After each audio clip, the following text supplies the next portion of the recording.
Hello, my name is Dr. James R. Golding, and you're watching A Natural Healthcare Alternative, the program dedicated to your health, longevity, and well-being. Today's program is called Healing in the Mind. And before I begin, I would like to make two social commentaries. Something that I heard the other day that I thought was very interesting. It was said that if you didn't know how old you were, how old would you say you are? And I thought that that was a very good thing to reflect on, and later on I want you to think on that. Also, I would like for you to take into consideration, if you didn't know how old you were, how old would you feel? Because that's also something, when you think about it, there's also a tremendous room for improvement in your life, the quality of life, and the way in which you look at your health and how you want to live. My other social commentary is this. I was driving and listening to the radio the other day, and what I heard on the radio was the number of people in prisons. And over the course of the past 10 years, the number of people in prison in New Jersey has doubled. So we continue to build all these prisons and put prisoners in there. Part of this is societies want to, for stronger punishment and longer durations of penalties. But my observation is that we can't continue to build more and more prisons. So what happens is that a person gets a sentence of 15 years, and usually they're out in 6 years on, quote, good behavior. Part of that is good behavior, and part of it is the fact that our prison system can't continue to handle the amount of people that we would like to put into it. And what I would like to see, and I'm directing this commentary to adventuresome legislators out there that are willing and want to make a name for themselves to initiate this program. What I would like to see is that I would like to see treadmills put into prison systems in a much greater rate than they are currently. And what I would like to see is the treadmills to be put in common areas where the prisoners lounge and also in their recreational areas. What I would like to see on these treadmills is that a person can plug in their code for their particular number. It would record how long they're walking on the treadmill and also the duration of miles that they're walking on the treadmill. The reason for this is that people are languishing in prisons. They're not doing much of anything. Their anger, their frustration, their abnormal thinking pattern is staying the same from the time they went in to the time they went out. If on a daily basis these prisoners were allowed to walk on a treadmill 2, 5, 10 miles a day, this would start their whole circulation system going, increasing their endorphins, making them feel better about themselves, causing them to lose weight, increasing their cardiovascular potential, also giving them the opportunity with the increase of endorphins to have an elevated self-esteem, something that obviously may not have been present when they were in their criminal element, and thus also making it so that the person, as they do this, are developing some form of credit for them to get time shaved off of their prison stay. Now, I'm not talking about extremely violent crimes, but I'm talking about people that are in there for drug reasons, which is 50% of the increase of all of the new prisoners in prison. They're not learning anything when they're in prison. I'm not saying they shouldn't be incarcerated, but by doing this whole aspect of walking, getting their system going, it also helps to re-change the biochemistry within their brains, allowing them to potentially emerge from prison a better person as opposed to a worse than when they went in. Also, when they get out of prison, my thought on this is that they may get out and they're going to go back into the same environment in which they were. Same people, same environment, the same bar, same hangout, going in with the same bad elements. If they get themselves in really healthy condition like that, cardiovascular-wise, due to walking or running, they may get out, they may join a hiking club, they may join a fresh air club or camping, or do walking and take up running as a lifestyle to replace the bad element that may have been with them throughout the course of their life. This simple change, I feel, is cost effective, and I wouldn't be surprised if workout facilities wouldn't actually donate the treadmills to the prisons, because there's a lot out there that are just waiting to be walked on, waiting to be used.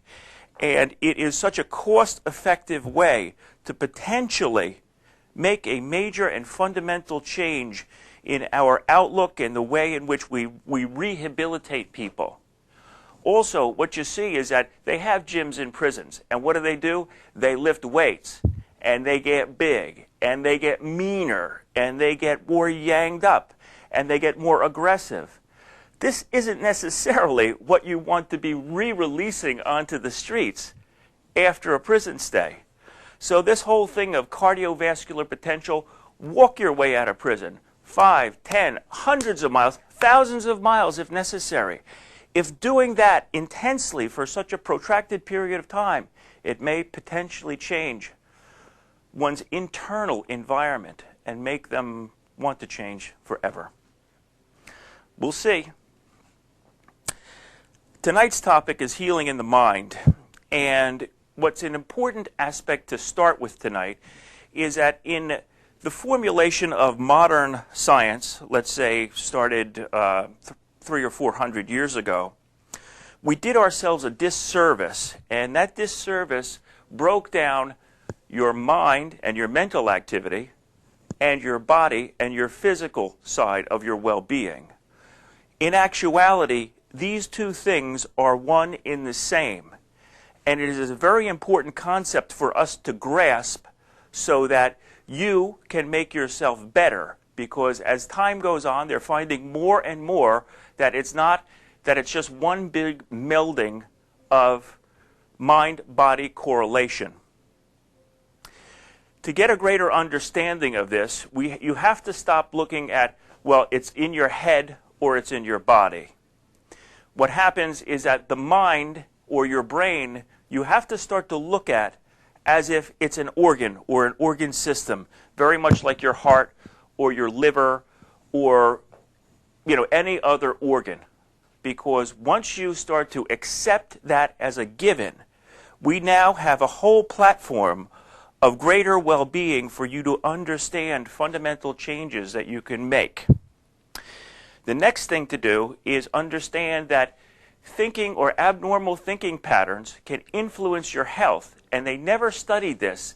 What they found out now, they did a study. They found out people that have heart attacks get depressed. A lot of them get depressed after they have a heart attack. And if they remain in depression, what happens is that there's a 4 to 6 times likelihood that they're going to get another heart attack and die from a heart attack. Also, what they find out is that if a person is depressed, it also increases the way in which your platelets coagulate, and it increases atherosclerosis within your system, increasing the likelihood, once again, that you're going to have cardiovascular disease and some type of circulatory deficit going on in your body. So the way in which we think, and it all being in our mind, is a very, very important concept. 20 million people are clinically depressed, being from mildly depressed to severely depressed, and this is increasing within our population. So the mind is not unlike an organ in the fact that it is a series of bioelectrical connections coupled with chemical changes within the mind. So once we gain a greater understanding of that, we have to start to do things to influence our thinking and our behavior so that we can make ourselves healthier. If you can't see yourself healthy or believe in yourself or believe in your own well-being, it's not going to happen. Your body's not going to take care of you unless your mind is set to be taken care of. It's a temple. Your body is a temple, a vehicle upon which you exist, and it's all interrelated.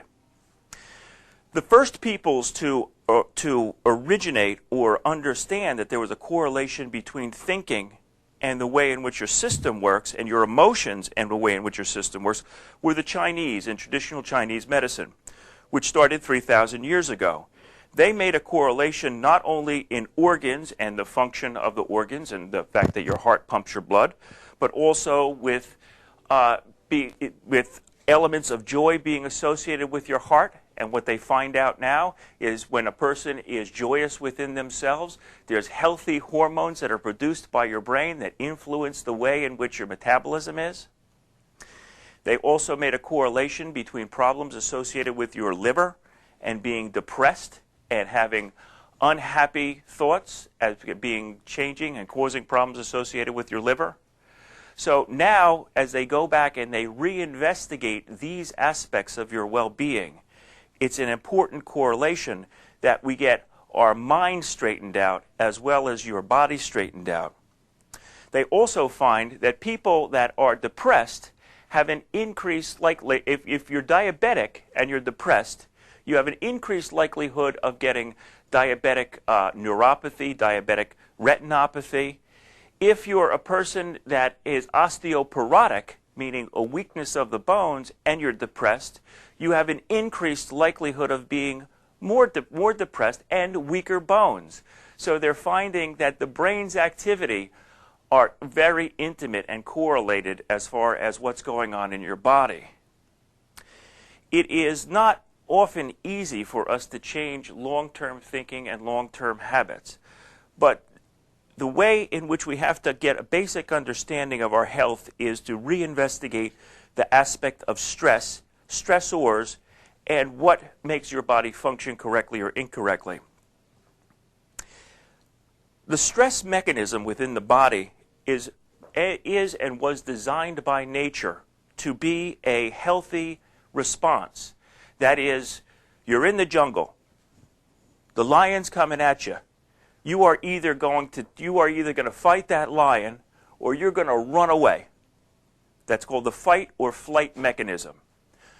When that fight or flight mechanism happens, all of your once that state of heightened awareness comes on, all of your senses are increased.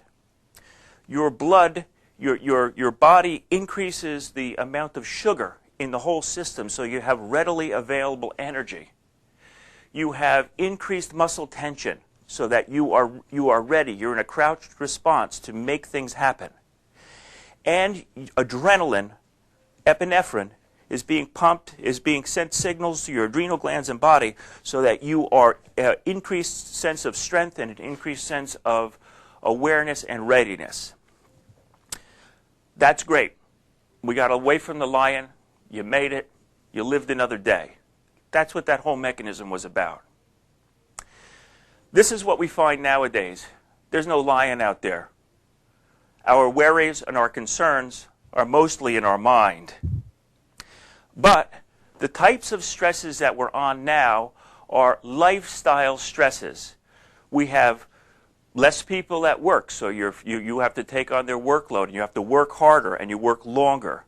You're unappreciated at home, or you're unhappy in your personal life. This creates worry, anxiety, tensions, and pressures within yourself. You are unfulfilled in what you're doing. You have a lowered self-esteem. What happens is that this creates those same mechanisms within your body are created on a very low level. So rather than being able to respond to a big stress, your body is being drained of its ability to have and coordinate a stress and a stress release mechanism. So we're being drained.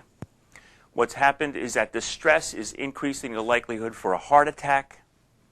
The stress is decreasing your immune response because your body is putting out cortisol hormones that suppress and that are increasing inflammation in your system and decreasing your immune response.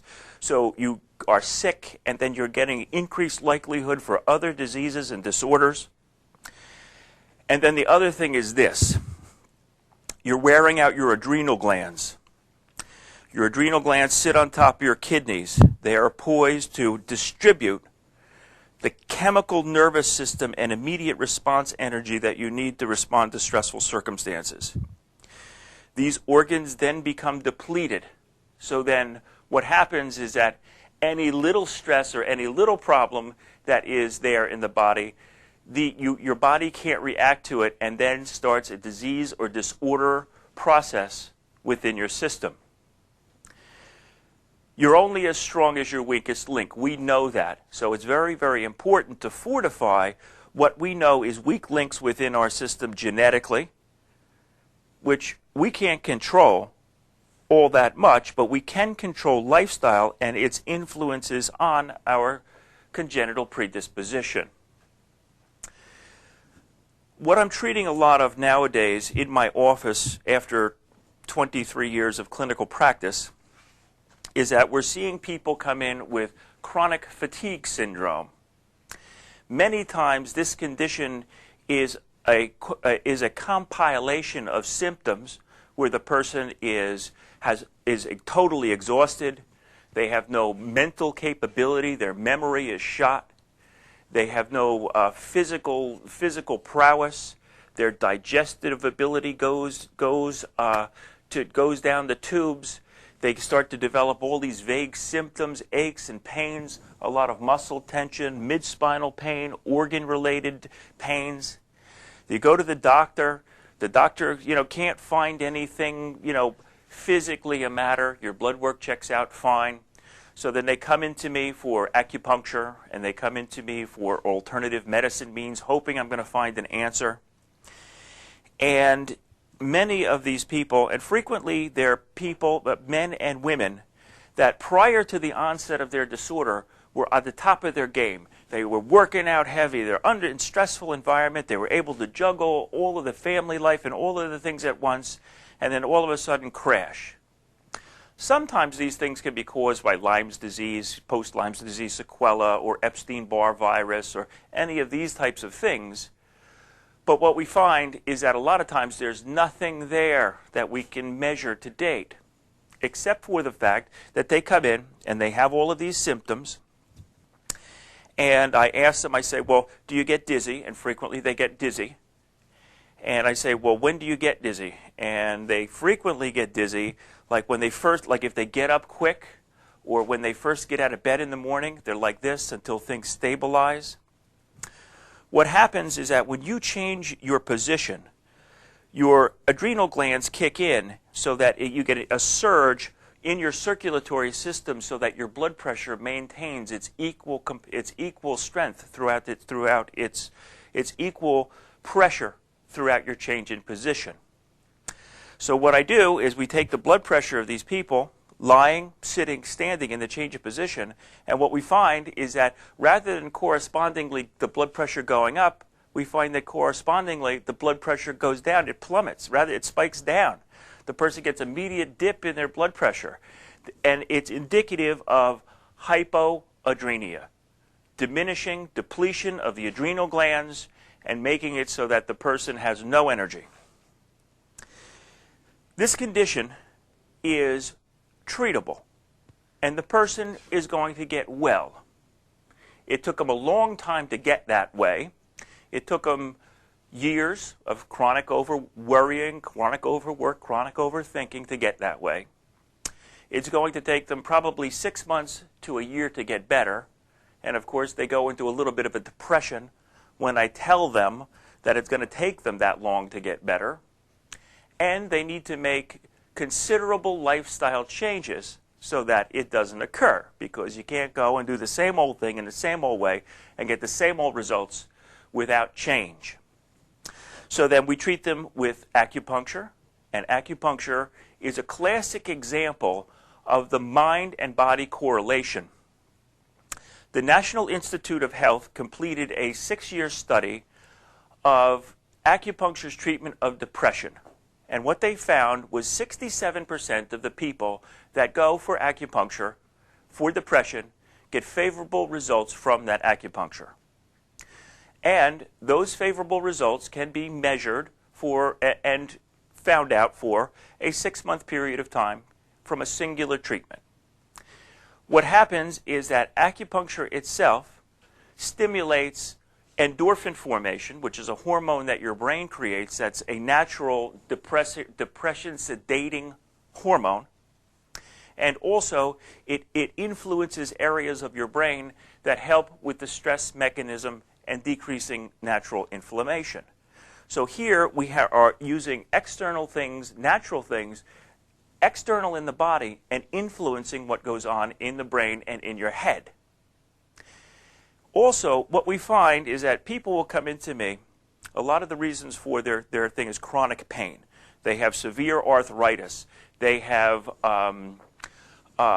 debilitating nerve problems, chronic sciatica, spinal stenosis, disorders, musculoskeletal disorders that may or may not get better from care. So chronic pain and pain management becomes an element in getting them better. So what we find then is that depression is a natural course for anybody that has either a chronic condition of practically any organ or any system, but especially accompanying pain. And that to treat the depression as well as treating the pain is an effective system of managing their health and well-being. What they also find out now is that people that just get out of this can be applicable for any surgery, but the study was done on people that had hip surgery. They taught the people at Presbyterian Hospital that to teach them to meditate prior to surgery so that the brain's signal to the area in which is going to have the surgery to is normalized and your system is calm. And also doing what's called creative visualization, visualizing these areas, getting a good response to the nature of the treatment that you're going to have. And then also, they have meditation sessions and relaxation and guided imagery sessions after the surgery. And what they find is that these people respond much more favorably than people that did not have the meditation sessions, because they're sending natural hormones from their mind that assist in the healing process itself. And as I mentioned before, with the osteoporosis and the correlation between bone formation and stress and eliminating the stress, there's a big correlation. You have to get to know yourself. You have to bring proportion into your life and balance, because to stress yourself out now and continue to stress yourself for many years doesn't mean that you are going to be able to regain your health and fortitude back unless you start to treat yourself with more respect. And that can't happen by wringing out all of your body's vital, precious resources. The other thing that's in my observation is that your consciousness itself doesn't necessarily have to inhabit just your brain. It inhabits your body at large. So when we're talking about the brain as being an organ, that doesn't take away from the fact that your emotions can be separate from your consciousness. So to control or to be able to influence bad emotions are a good thing to do, because it's influencing everything about your health, longevity, and well-being. These things used to be what we called intangible. We couldn't measure these things. We didn't know. A healthy attitude is good. An apple a day keeps the doctor away. Well, now, because we're interested in finding what and why certain people will get well when others don't, when that healthy attitude toward that zest for life is there, now we've come up with ways of finding and measuring, and it's important to know. A belief in oneself, proper meditation, some form of aerobic exercise on a daily basis. What they find out is that if you do aerobic exercise just like I want the prisoners to do, on a daily basis, you are going to decrease depression. Let's talk about some things that you could take chemically that are natural mood influencers and mood enhancers. What they find is taking St. John's wort does not help in severe cases of depression. However, it does help in cases of mild to moderate depression. So that's valuesome, and it's been used for hundreds of years by the Europeans, so it has very low to no side effects. The other thing that I'm very, very big on is taking ginkgo biloba as a supplement.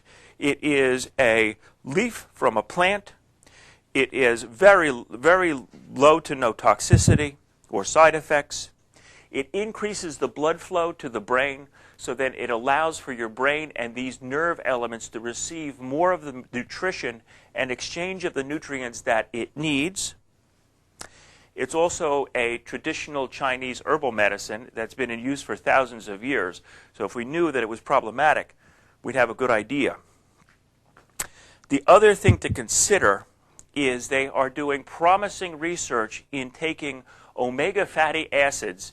These are oils that are derived from salmon, sardines, walnuts, certain nut groups.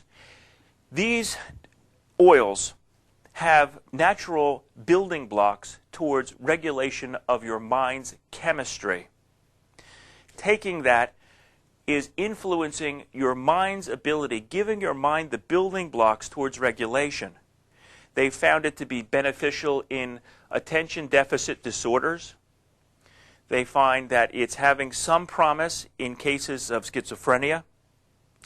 They're finding that it helps in cases of bipolar. And it's very, very important that these things are considered, because although they may not replace prescription medicine, if a person can use less prescription medicine to achieve the desired results in really dysfunctional cases, they have less side effects, greater longevity, increased, appreciation of life. You need zest for life. You need a hobby. If you don't have a hobby, I want everybody out there to get a hobby or something that they have a passion or love for them, or that rocks their system, rocks you in a way in which you want to do that outside of your work and your productivity scheme. It's a very, very important aspect. You're going to bring normalcy and balance. These past holidays, what me and my family did was we purposely, consciously scaled back the amount of activity that we did. We didn't try to force all of this stuff into the holiday.